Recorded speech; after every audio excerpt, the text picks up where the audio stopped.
4절 말씀, 그리고 에스라 3장 10절부터 13절 말씀,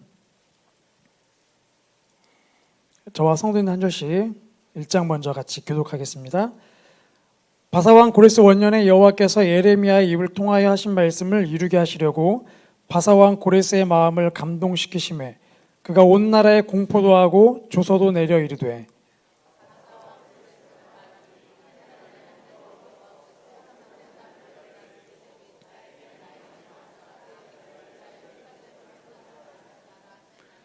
이스라엘의 하나님은 참 신이시라. 너희 중에 그의 백성된 자는 다 유다 예루살렘으로 올라가서 이스라엘의 하나님 여호와의 성전을 건축하라.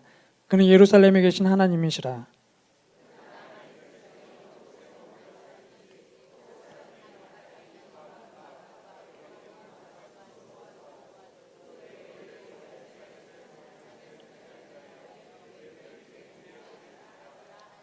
아멘. 3장 10절부터 13절 말씀 교독하겠습니다.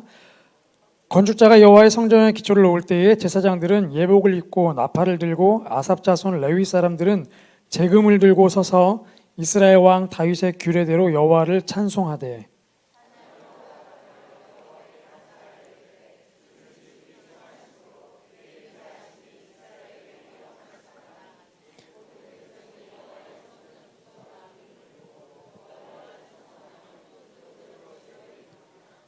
제사장들과 레위 사람들과 나이 많은 족장들은 첫 성전을 보았으므로 이제 이 성전의 기초가 놓임을 보고 대성통곡하였으나 여러 사람은 기쁨으로 크게 함성을 지르니 백성이 크게 외치는 소리가 멀리 들리므로 즐거이 부르는 소리와 통곡하는 소리를 백성들이 분간하지 못하였더라. 아멘. 짧게 기도하겠습니다. 하나님, 귀한 여름의 사역들을 마치면서 또 주님의 말씀을 나눕니다. 우리의 심령 가운데에 주의 말씀이 뿌려지게 하여 주시고 우리의 주신 그 감동들이 말씀으로 인하여서 소망으로 바뀌고 또 우리에게 주신 그 믿음이 자라감을 통하여 우리에게 주신 세상을 넉넉히 이길 수 있도록 성령님 역사하여 주시옵소서. 예수님의 이름으로 기도합니다. 아멘. 네, 어느덧 시간이 벌써 8시 35분이 되었습니다. 네. 설교를 길게 할 수는 없기 때문에 짧게 하나님 말씀을 제가 나누려고 합니다. 오늘 본문은 이스라엘 역사 가운데에 포로에서 자유를 경험했던 두 개의 사건이 있었죠. 첫 번째 사건은 모세를 통하여서 애굽을 빠져나올 때였습니다. 그때도 하나님께서 아브라함을 통해 이미 400년 뒤에 너의 후손들이 애굽에서 빠져나올 거로 이미 약속의 말씀을 주셨고, 그리고 그 약속의 말씀이 이루어지던 때에 그때는 바로가 이스라엘 백성들을 보내지 않고 끝까지 가로막죠. 끝까지 그 길을 막습니다. 결국은 하나님께서 주시는 심판과 재앙 가운데에 이집트는 어려움을 겪게 되고 이스라엘 백성들은 자유의 길로 나오게 되죠. 그리고 두 번째 사건이 바로 오늘 본문에 나오는 사건입니다. 이스라엘 나라가 북이스라엘 남유다가 다 멸망해버린, 나라가 없어져버린 이 사람들에게 하나님께서 포로가 70년 뒤면 포로 생활이 끝나고 다시 돌아올 것이라는 그 약속의 말씀을 예레미야를 통해서 주셨죠. 그리고 정확하게 70년 뒤에 정말로 그들은 자유롭게 포로 생활에서 예루살렘으로 돌아오게 됩니다. 오늘 본문을 보면 이 이야기가 쭉 전개되는데 하나님께서 70년 뒤에 이스라엘 백성들을 다시 예루살렘으로 부르신 이유가 여러 가지가 있지만 오늘 3장을 보면 그 예루살렘의 성전을 지켜야 하는 일들을 시작하는 것을 볼 수가 있죠. 오늘 본문에 보면 바사왕 고레스가 하나님의 말씀을 선포합니다. 그는 하나님을 믿는 사람도 아니었죠. 이방인이었습니다. 보통 하나님의 말씀은 선지자를 통해서 또 예언자를 통해서 말씀이 선포되기 마련인데 오늘 본문을 보면 하나님을 믿지 않는 유대인의 피가 전혀 섞여 있지 않은 바사왕을 통해서 하나님 말씀이 선포되죠. 너희는 가라. 예루살렘에 가서 성전을 지어라. 하나님께서 바사왕 고레스 통해서 주시는 메시지는 나가라. 그리고 예루살렘에 가서 성전을 지으라는 거였습니다. 하나님의 역사는 우리가 믿는 하나님은 교회 안에만 갇혀있는 하나님이 아니시죠. 교회 밖에서도 동일하게 역사하시는 하나님이십니다. 지금도 인간의 모든 역사는 하나님의 손에서 벗어나서 흘러간 역사가 하나도 없을 정도로 하나님은 인간의 모든 역사를 다스리시죠. 하나님께서 무슨 일을 행하실 때는 예수를 믿는, 하나님 믿는 사람을 통해서 그 일을 하긴 하시지만 때로는 하나님을 믿지 않는 사람을 통해서도 그런 일들을 하십니다. 교회 밖의 사람들의 모습을 보면 저희가 이렇게 정치, 또 대통령 선거, 국회의원 선거 되면 늘 민감하게 반응하는 소재가 바로 이런 부분 아닙니까? 예수 믿는 사람을 뽑아야 한다. 그래서 그때가 되면 많은 기독교인들이 모이기 시작합니다. 결집하기 시작하죠. 종교를 통해서 뭔가 정치를 휘두를 수 있는 그런 기회들을 놓치면 안 된다라고 생각하기 쉽습니다. 하지만 오늘 본문을 통해 제가 보는 건 그것이 나쁜 것은 아니지만 하나님은 교회 안에만 갇혀 계신 분은 아니라는 것이죠. 하나님은 예수 믿지 않는 대통령을 통해서도 일하고 계시고 예수 믿지 않는 학교 선생님들 통해서 우리 자녀들 가운데도 역사하고 계신 것이죠. 그래서 이 바사왕 고레스 통해서 주시는 이 메시지, 그 고레스 이수를 통해 하나님 말씀이 선포되는 그 메시지를 통하여서 우리는 우리의 시야를 교회 안에만 머물러 있는 것이 아니라 교회 밖으로 확장해야 할 필요성들을 느끼게 됩니다. 이번에도 일본의 자녀들이, 중학생 친구들이 일본을 갔다 왔는데 일본인 나라는 물론 잘 사는 나라이기도 하고 저에게는 생소한 나라는 아니고 또 살기도 불편한 나라는 아니죠. 그럼에도 불구하고 일본이라는 새로운 문화권에 갔을 때에 그곳에서 하나님이 어떠한 일을 하시는지, 또 노방전도하면서 교회 골목 곳곳을 다니면서 지도를 들고 다니면서 여기는 사단의 영역이구나 체크하고, 여기는 하나님이 일하시는 곳이구나 체크하고, 그 지도를 모아서 취합했을 때에 그 그림을 통해 보게 되는 건 사단이 역사하는 곳은 꼭 몰려 있고 또 그곳에는 점점 이렇게 세력들이 커가는 것들을 보게 되죠. 교회 안에 아니라 교회 밖에서의 하나님의 일하심들을 볼 수 있는 그 기회들을 통해서 과연 우리가 세상에서 어떤 일을 해야 할 것인지, 그리고 세상의 흐름 가운데서 우리가 무엇을 받아들여야 할지를 보게 되었습니다. 오늘 우리 가운데도 이렇게 영적 시야가 넓혀지기를 소망합니다. 하나님께서 이 역사 가운데, 즉 우리나라 역사 가운데 어떤 일을 하고 계시는지, 역사와 정치에 관심을 안 가질 수도 있지만 그러나 그 정치와 역사 속에서 하나님이 어떠한 일을 하시는지 우리가 귀를 기울이고 우리가 그것에 눈을 들일 때에 또 다른 하나님의 일하심들을 볼 수 있는, 그리고 그걸 통해서 우리의 믿음이 성장하게 되죠. 더 놀라운 사실은 바사왕 고레스의 고백들입니다. 오늘 읽었던 1장 2절과 3절을 보면 바사왕 고레스가 말하기를 하늘의 하나님 여호와께서 세상 모든 나라를 나에게 주셨다.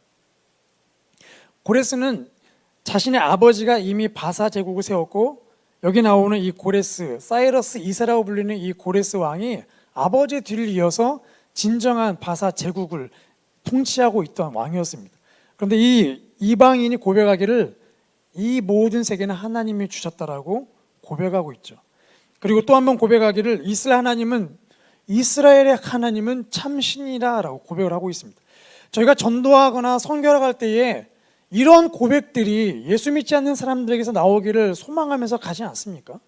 저희가 다음 세대에 사역을 하고 있지만 저희가 캠프를 통해서도 우리 친구들에게 말씀을 전하고 기도할 때에도 저희가 기대하는 거는 그런 것들이죠. 이 친구들이 기도가 끝난 다음에 아까쯤에 그 불교 집안이었던 우리 친구가 고백했던 것처럼 하나님을 모르는 학생이, 모르는 친구들이 캠프를 통하여서 아울렛을 통해서 그 하나님을 입술로 고백하는 것, 나 하나님 잘 믿고 싶어요, 고백하는 것, 이것이 바로 저희들이 이렇게 원하는 거 아닙니까? 꿈꾸고 있는 것이죠. 근데 꿈꾸고 있는 일이 이 바사왕 고레스에게 그 일이 일어나고 있죠. 누가 전도하지 않았는데 하나님이 직접 역사하셔서 그 입술을 통해서 고백하게 하십니다. 저희 이걸 통해서 보게 되는 건 하나님은 바사왕 고레스 통해서 하나님이 원하시는 건 바로 하나님의 하나님 되심이 선포되는 것이죠. 하나님이 어떠한 분인지를 선포하는 것입니다. 저희가 이번 여름 사역을 마무리하면서 저희 자녀들 또 이렇게 저희 학생들 이야기를 나누면서 큰 감동을 받는 건 바로 그런 부분들이죠. 하나님을 몰랐던 친구들이, 아니 하나님을 알았던 친구들이 하나님을 더 깊이 알아가는 것. 사람들 시선을 의식하면서 주변 시선 때문에 소리내어 기도하지 못하는 친구들이 소리내어 기도하기 시작했을 때, 그렇게 두려움을 떨쳐내고 믿음으로 한 걸음 나갈 때, 그래서 하나님이 어떠한 분인지 고백하는 그 순간이 감동적인 순간들이죠. 하나님이 원하시는 순간들입니다. 바로 그 일들이 이 고레스를 통해서 일어나고 있죠. 이런 흐름이 결국 정점을 찍었던 곳이 바로 이 성전의 기초를 놓았을 때입니다. 우리 3장 10절 말씀을 같이 함께 읽겠습니다. 3장 10절부터 13절 말씀을 다시 한번 읽으면서 그때의 성전의 기초를 놓을 때에 어떠한 일들이 있었는지 상상하면서 저희가 한번 읽어보겠습니다. 시작. 건축자가 여호와의 성전에 기초를 놓을 때 아삽 자손 레위 사람들은 재금을 들고 서서 찬양으로 화답하며 여호와께 감사하여 이르되 주는 지극히 선하심으로 그의 인자하심이 이스라엘에게 영원하시도다 하니 모든 백성이 여호와의 성전 기초가 놓임을 보고 여호와를 찬송하며 큰 소리로 즐거이 부르며 제사장들과 레위 사람들과 나이 많은 족장들은 첫 성전을 보았으므로 이제 이 성전의 기초가 놓임을 보고 대성통곡하였으나 여러 사람은 기쁨으로 크게 함성을 지르니 백성이 크게 외치는 소리가 멀리 들리므로 즐거이 부르는 소리와 통곡하는 소리를 백성들이 분간하지 못하였더라. 아멘. 고레스 왕이 포로된 유대인들에게 명령했습니다. 가서 성전을 지어라. 성전의 기초를 놓아라. 명령했죠. 고레스는 그 성전의 기초가 놓인 것을 보고 싶어 하지는 아마 않았을 것입니다. 아마 하나님께서 명령하셨으니까 전달자의 입장이었겠죠. 그런데 똑같이 성전에 관심을 가졌던 두 부류의 사람, 한 부류는 고레스 왕이고 한 부류는 그 성전의 기초를 놓고 있는 유대인들인데 성전의 기초가 놓일 때에 반응이 너무나 확연하게 차이가 납니다. 똑같이 하나님이 어떠한 분인지를 고백하는 시작이 있었지만 결국 성전의 기초가 놓였을 때의 반응은 너무나 달랐던 것이죠. 이 성전의 기초가 놓이고 나서 바사왕 고레스가 편지를 보내어서 드디어 너희들이 기초를 놓았구나. 너희 하나님이 명령한 걸 해냈구나. 대견하다. 고레스 왕이 기뻐하거나 잔치를 베풀지는 않습니다. 똑같이 하나님에 대한 믿음을, 신앙을 고백했지만 종착지는 너무나 다른 것들을 보게 되죠. 유대인들은 성전의 기초를 놓았습니다. 이제 기초에 돌판을 놓고 이제 건축을 시작하죠.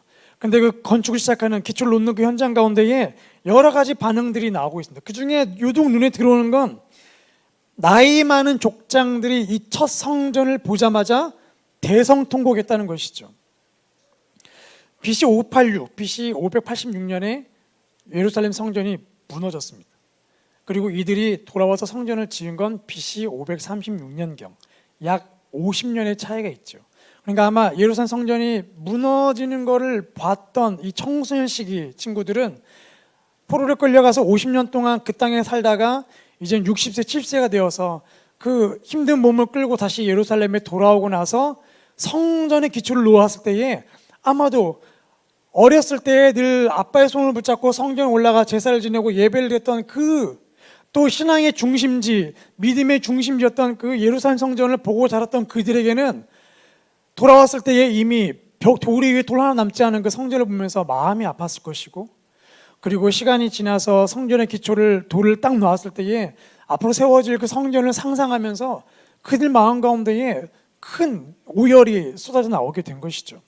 아마도 이것은 큰 감동의 물결, 눈물이었을 수도 있지만 또 한 가지는 그 성전이 무너지게 될 수밖에 없었던 그때 그 이유, 조상들이 하나님 앞에 범죄함을 통해서 성전이, 하나님이 거하신다는 그 성전이 무너지는 이 충격과 영적 트라우마가 다시 한번 그들 가운데 떠올랐을 것입니다. 성전의 기초를 놓는 그 현장 가운데는 과거를 돌아보는 회개 역사가 있었고 또 다시 예배가 시작된다는 것에 대한 기쁨의 소망이 있었던 것이죠. 성전의 기초를 놓는다는 것은 바로 이 예배가 다시 회복된다는 것을 의미합니다. 하나님이 다시 우리 가운데 거하신다는 걸 의미하는 것이죠. 하나님을 향한 예배가 회복되면 죄로 뒤틀려버린 우리의 과거의 조각들이 다시 퍼즐 조각들이 맞춰지기 시작합니다. 이해하지 못했던 과거가 이해되기 시작하면서 두려웠던 미래가 이제는 기대와 소망으로 바뀌게 되죠. 바로 그 중심에 바로 성전의 기초를 놓는 예배가 있었다는 것입니다. 우리가 여름 사역을 마무리하면서 모든 사역 현장마다 그 예배가 있지 않았습니까? 성전의 기초를 놓는 예배가 있었죠. 캠프를 하는 장소가 바뀌면 그 바뀐 장소에서 예배하기 위해 선생님들이 먼저 중보하면서 기도하면서 거기에 성전의 기초를 놓는 작업들을 했습니다. 일본에 가서도 그 땅에서 예배를 드리면서 먼저 성전의 기초를 놓는, 사역의 기초를 놓는 사역들을 시작했죠. 모든 이들은 바로 이것들을 꿈꿉니다. 하지만 그 종착지는 다 다르다는 것이죠. 대성통곡하는 그 반응을 보일 것이냐, 기쁨으로 반응을 보일 것이냐, 아니면 성전의 기초가 놓인 곳에 관심이 없어질 것이냐. 이번 여름 사역을 마무리하면서 그 은혜 가운데 누렸던 우리의 다음 세대들, 또 그 현장 가운데 섬겼던 우리 선생님들, 또 이를 위해서 기도 카드를 들고 아침마다 시간을 내어 기도했던 우리 모든 성도님들, 우리 목양교회가 성전의 기초가 놓였던 그 현장 가운데서 대성통곡하며 또 앞으로 나타날 그 예배 현장 가운데 기쁨과 감격으로 반응하는 저희들이 되기를 소망합니다. 단지 사역이 잘 끝났기 때문에 사역이 잘 되라고 지원하고 또는 기도했지만 그 사역이 잘 된 것을 통해서 기뻐하는 감정 없이 무감각하게 무반응하게 있는 것이 아니라 하나님께서 우리의 마음 가운데 그 성전의 기초를 통해서 예배가 세워진 걸 통해서 다시 우리 심장이 두근거리는 그 은혜가 있기를 간절히 소망합니다. 내 영혼이 주님을 갈망합니다.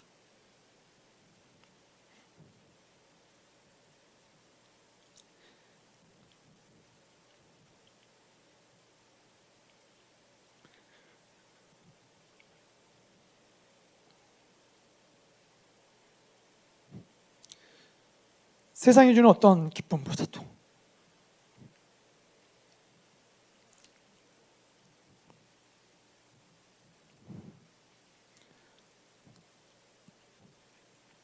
우리의 마음을 두근거리게 하는 그 예배라는 단어,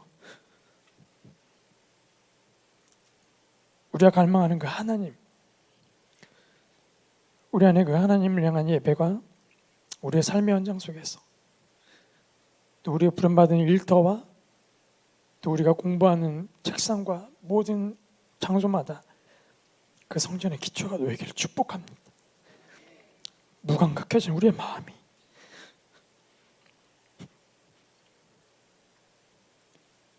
오랜 포로 생활을 통하여서 무감각해진 우리의 마음들이 오랜 포로 생활을 통하여서 이스라엘을 무너뜨렸던 그 바벨론의 찬란한 문화를 보면서 여기가 조사원이라고 어쩌면 포로에서 귀환하기를 싫어했던 믿음을 잃어버린 다음 세대들이 아니라 우리 가운데에 그 믿음을 붙잡고 오늘 여기뿐만 아니라 교회 밖에서 역사하시는 그 하나님, 나를 부르신 현장 가운데 역사하신 하나님, 우리 주신 그 은혜 안에만 머물러 있는 것이 아니라 그 은혜를 붙잡고 다시 한번 교사로서 사명감을 붙잡고 나아가고 다음 세대의 변하는 모습을 보면서 그 은혜를 붙잡고 다시 비전을 가지고 우리를 부르신 그 현장 가운데 나아가는 저희가 되기를, 그래서 하나님이 말씀하시는 것처럼 성전의 기초를 쌓아라, 우리가 가는 곳마다 성전의 기초를 쌓기를 축복합니다. 그리고 대성통곡했던 그 노인들처럼, 나이 많은 족장들처럼 우리 안에 있는 그 믿음이 우리 다음 세대에게 전해지고, 그래서 예배했던 우리의 모습들 때문에 다음 세대들이 그 예배자의 모습을 배우고 성전의 기초를 쌓는 저희의 지금 세대들 믿음이 흘러가는 그런 은혜가 있기를 축복합니다. 우리 같이 기도하겠습니다. 우리 한 가지 같이 기도하겠습니다. 오늘 읽었던 우리 에스라의 말씀을 다시 상상하면서 떠올려 보시면서 성전의 기초, 그 돌 하나를 잘 다듬어서 그 기초의 돌을 놓고 망치질했을 때에